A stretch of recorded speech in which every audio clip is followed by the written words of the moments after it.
I wanted to talk just briefly today about how I used my dad's illness and his stroke as motivation for me to get in the best shape of my life.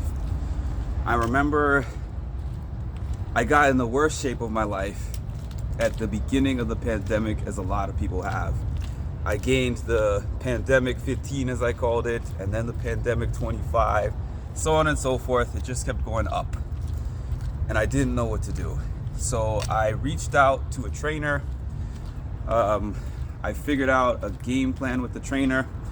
Day one, when I was supposed to go to the park and meet up with this guy to do my training, what happens?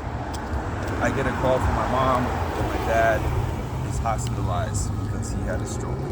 And at that moment, I was tempted to stop and not do the training session and kind of just wait until everything was better. Little did I know that it was not actually going to get better.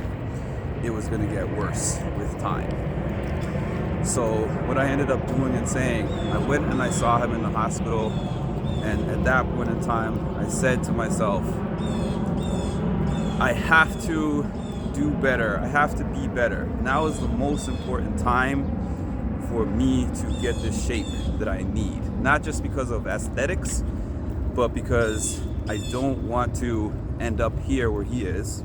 There's a stroke history in my family. And also, you can sit and wait for things to kind of clear up before you start committing to that program that you want to do and committing to that change. But you find that in life, there's so many variables. The time to start is right now.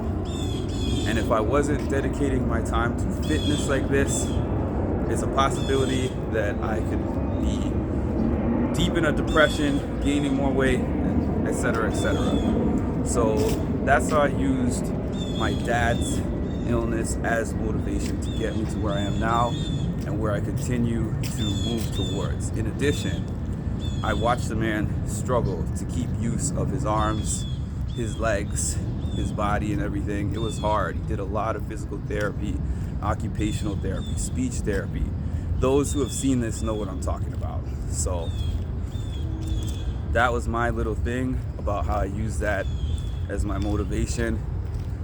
Don't sit and wait, because the worst thing in the world is not for you to stay where you are. It's to keep going in the direction you don't want to be going in. You have to make that commitment to start moving forward. Have a great day.